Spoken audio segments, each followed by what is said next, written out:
kita semua ya. Begitu juga dengan keluarga semua.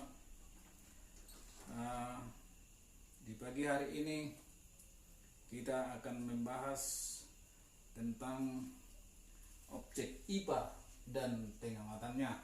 Ini lihat kemari, objek IPA dan pengamatannya. Kita bahas tentang objek. Apa maksudnya objek IPA itu? Objek IPA maksudnya adalah segala sesuatu yang ada di lingkungan kita, di lingkungan sekitar kita, ya, termasuk benda-benda mati dan termasuk makhluk hidup, ya, benda mati atau makhluk tak hidup dan juga makhluk hidup. Itu semua termasuk objek IPA. Kemudian dalam objek IPA dan pengamatan ini ada dua hal yang perlu kita bahas, yaitu kita mulai dari bagian A, penyelidikan IPA. Penyelidikan IPA. Jadi dalam penyelidikan IPA ini ada tiga hal yang harus kita kuasai, ya, supaya berhasil. Ada tiga hal yang kita kuasai supaya kita berhasil dalam penyelidikan IPA tersebut. Yang pertama, pengamatan. Pengamatan itu, ya, merupakan kegiatan observasi, ya, observasi. Kita mengamati benda-benda yang ada di sekitar kita, ya, termasuk benda mati tadi atau makhluk tak hidup dan termasuk makhluk hidup. Karena kita ini tidak bisa terlepas daripada lingkungan, ya, tidak bisa terlepas dari lingkungan. Nah, kemudian dalam pengamatan ini ada dua cara. Satu secara kualitatif, ya, secara kualitatif, dan yang kedua secara kuantitatif. Bagaimana maksudnya pengamatan secara kualitatif? Yaitu pengamatan dengan menggunakan atau hanya menggunakan panca indera, ya, hanya menggunakan panca indera tanpa menggunakan alat-alat atau angka atau nilai, ya. Jadi hanya menggunakan panca indera saja. Apa panca indera?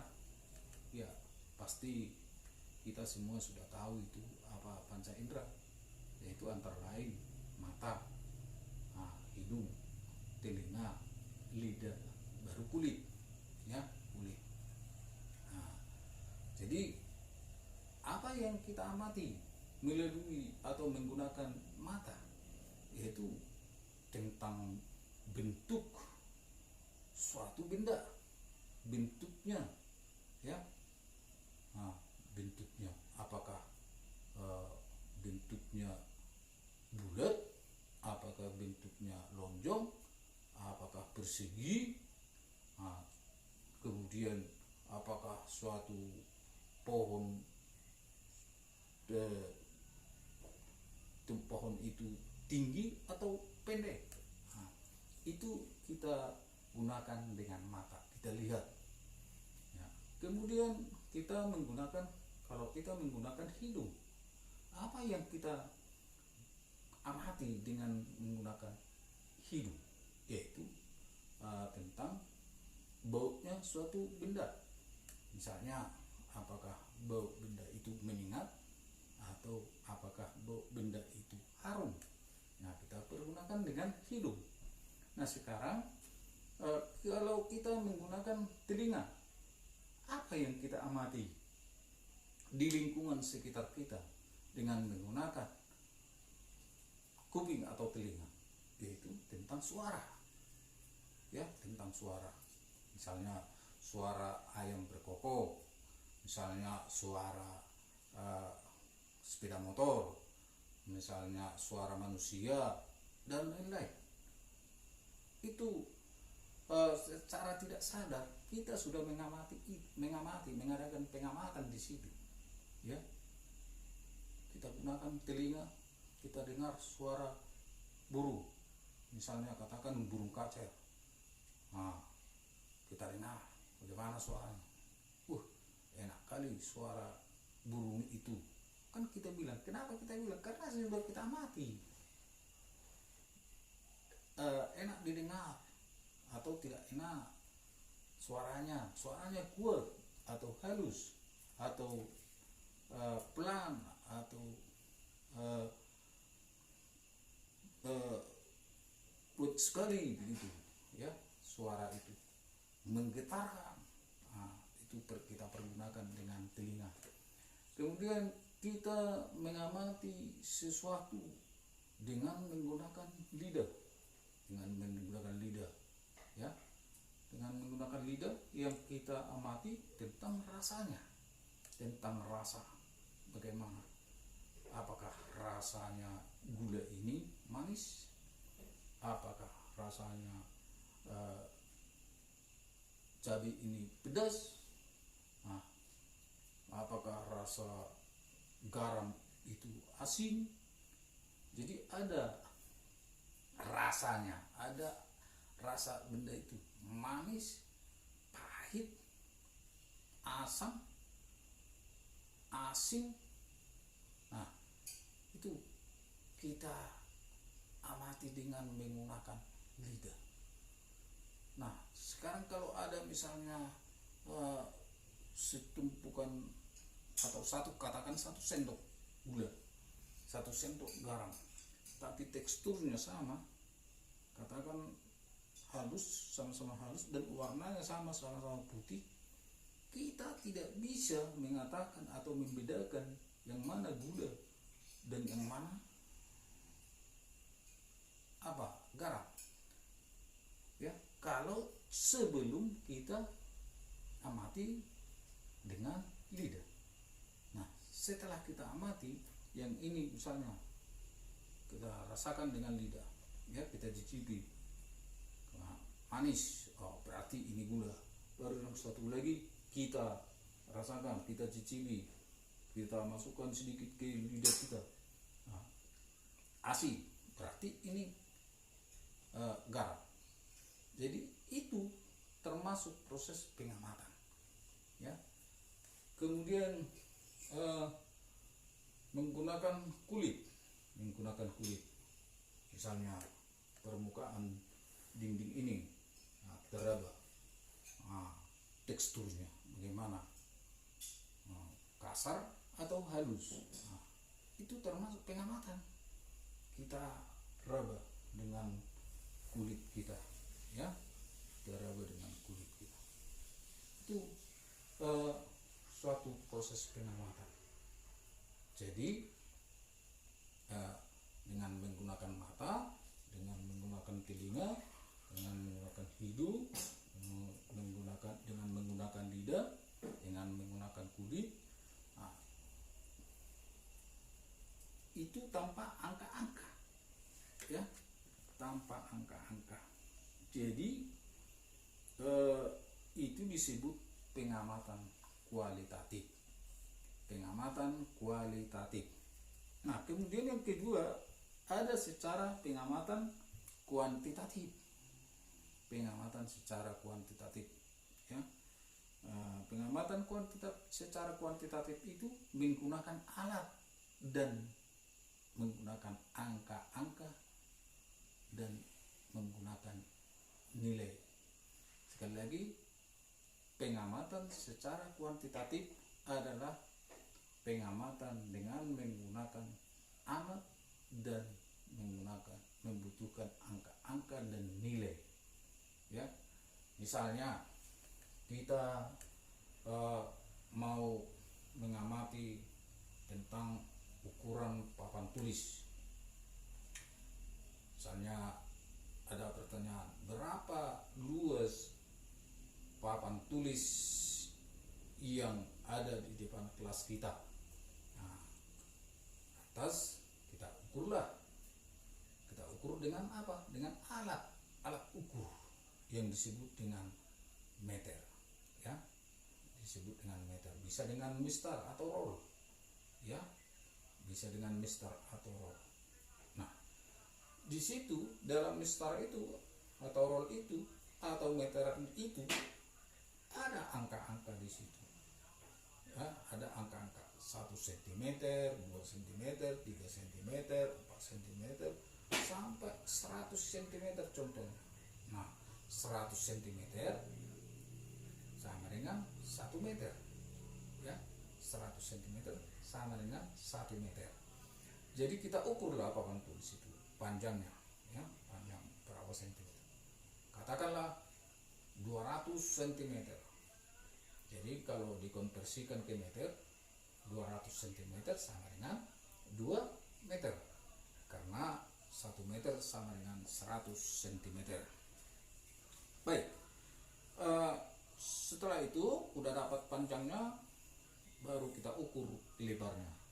Berapa lebar papan tulis itu, ya, kita ukur dengan menggunakan apa tadi, dengan menggunakan meter. Kemudian bisa mistar atau roll yang biasa kita bawa ke sekolah. Kita ukur, katakan 1,5 meter atau 1,5 meter sama dengan berapa sentimeter? 100 cm. 150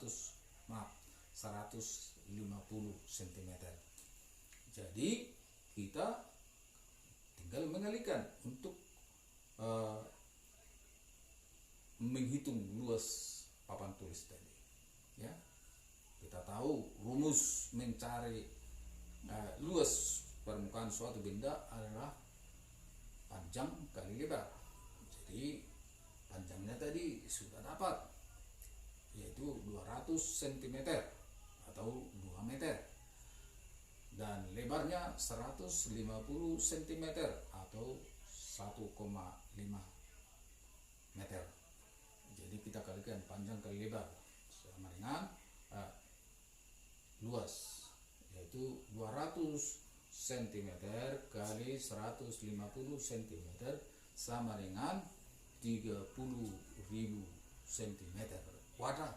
Ingat kuadrat pangkat 2, ya. Itu satuan dari luas adalah pangkat 2, ya, pangkat 2. Atau kalau dikonversikan ke meter tadi, 2 meter kali 1,5 meter sama dengan 3 meter kuadrat. 3 meter pangkat 2.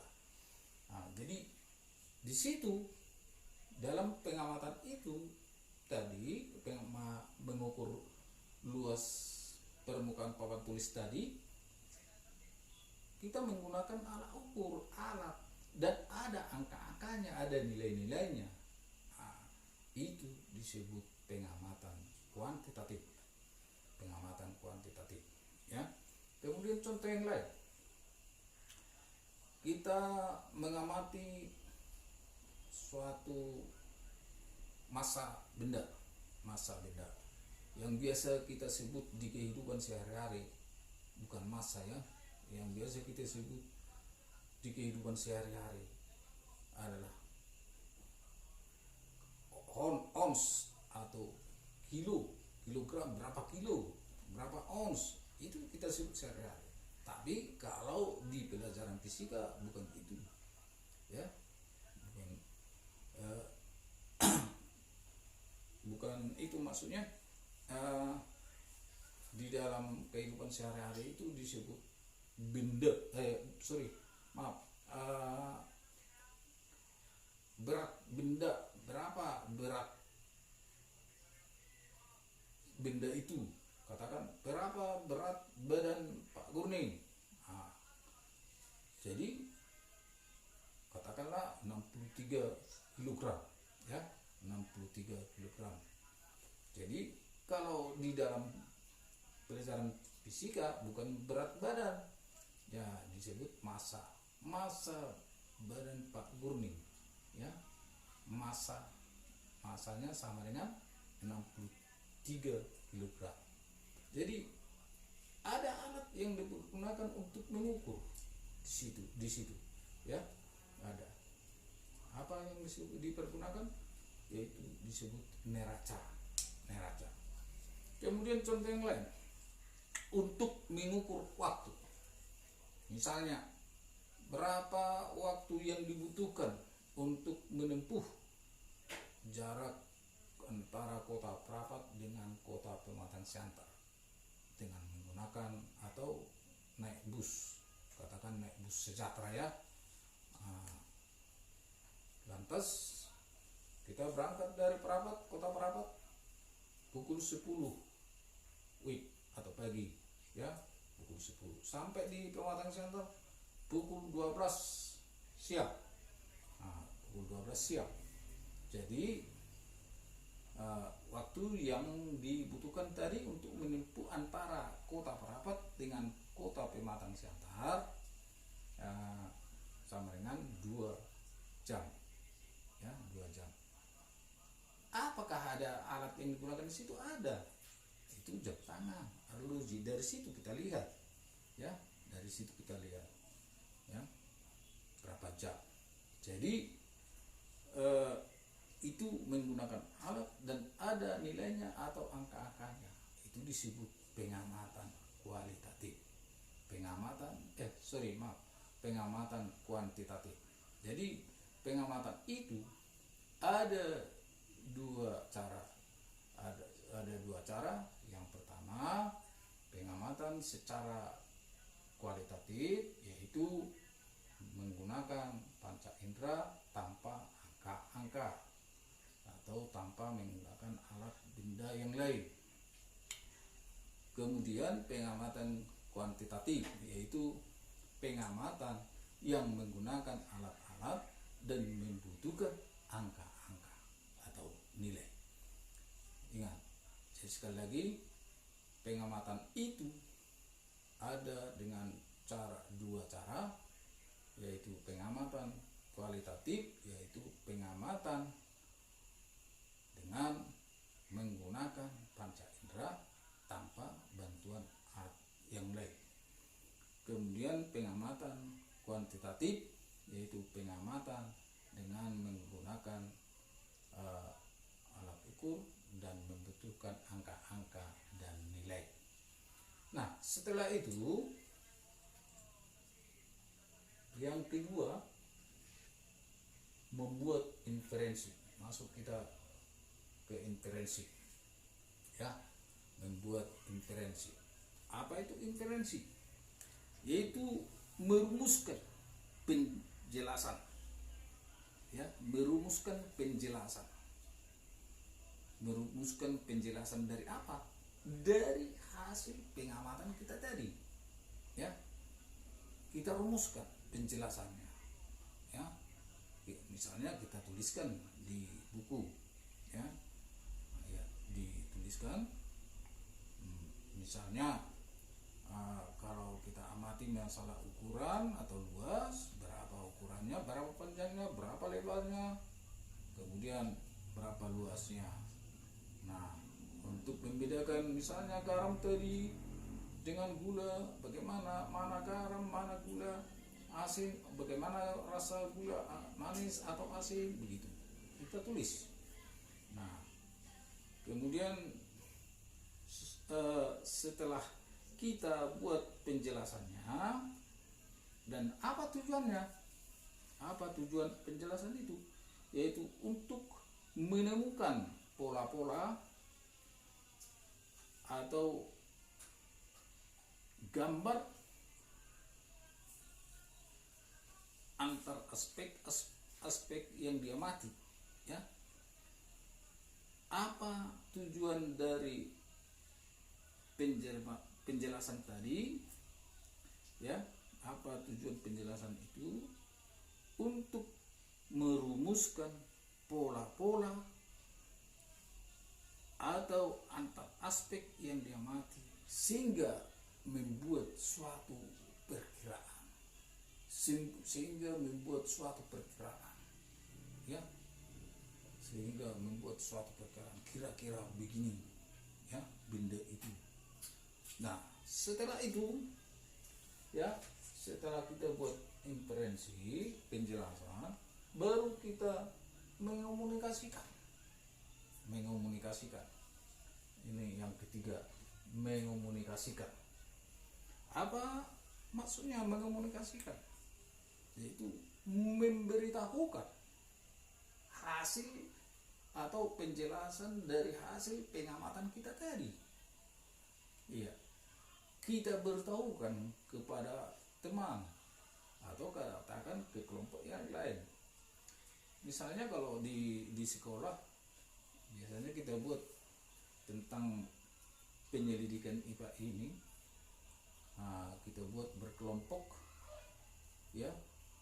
Ini tiap kelompok ini berdiskusi, ya, baru mereka masing-masing kelompok mengamati. Setelah diamati segala benda yang ada di sekitar sekolah sesuai dengan yang sudah ditargetkan oleh guru, ya, misalnya mengenai benda apa, masalah apa, ya, diamati, dan setelah itu dibuat penjelasan, baru di dalam kelas dikomunikasikan dengan cara bergantian ke depan kelas tiap kelompok, yang biasanya disebut dengan mempresentasikan. Jadi masing-masing kelompok diberi waktu ke depan kelas untuk mempresentasikan hasil pengamatannya tadi, ya, mempresentasikan hasil pengamatannya tadi. Jadi dalam kesempatan itu masing-masing kelompok bisa memberi tanggapan, bisa memberi masukan, atau bahkan bisa juga bertanya, ya. Jadi secara bergiliran tiap kelompok ke depan mempresentasikan hasil pengamatannya, sehingga kelompok yang lain bisa memberi tanggapan, bisa memberi masukan,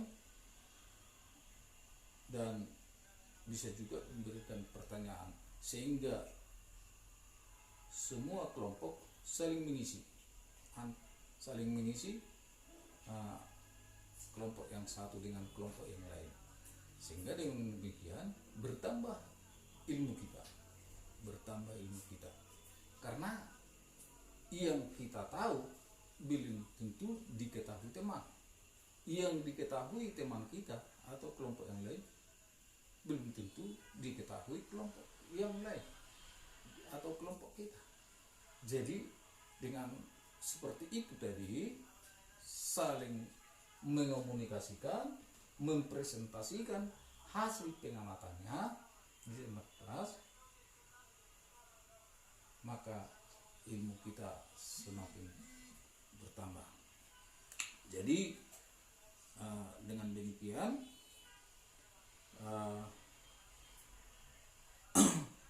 kita semakin pintar, ilmu kita semakin bertambah. Maka untuk hari ini sampai di situ dulu pembahasan kita tentang objek IPA dan pengamatannya sampai bagian A. Nanti minggu depan kita lanjut ke bagian B, yaitu pengukuran sebagai bagian dari pengamatan. Nah, untuk lebih memahami, bisa kamu baca-baca bukumu, yaitu halaman 4 sampai halaman 6. Dibaca-baca, dibahas-bahas, ya. Dibahas-bahas. Nanti mudah-mudahan masa pandemik ini segera berakhir, COVID-19 ini hilang dari muka bumi ini, sehingga kita bisa belajar secara tatap muka langsung di sekolah, ya. Jadi untuk itu kami harapkan jangan lupa belajar belajar selalu walaupun di rumah. Dan sekali lagi kami tekankan, di masa pandemik ini kita harus mengikuti protokol kesehatan yang dianjurkan oleh pemerintah, yaitu antara lain selalu pakai masker, ya, pakai masker, ya, pakai masker kalau kita keluar dari rumah. Kemudian selalu rajin mencuci tangan, ya, dengan air yang berjalan diusahakan, ya. Kemudian pakai sabun, pokoknya sering cuci tangan, apalagi kalau pulang dari perjalanan, ya. Kemudian kalau kita berada di luar di dalam tempat yang ramai, kita harus ambil jarak, ya, ambil jarak. Kemudian mengikuti pola hidup sehat, ya, dan rajin berolahraga. Rajin berolahraga maksudnya bukan berlama-lama, misalnya main bola terus, ya, ada waktunya, pokoknya teratur aja, ya. Nah, jadi itu harapan kami supaya kita tetap menjalankan protokol kesehatan itu. Mudah-mudahan masa pandemi 19 ini bisa secepatnya berakhir supaya kita bisa belajar secara tatap muka di sekolah. Sekian dan terima kasih. Selamat siang.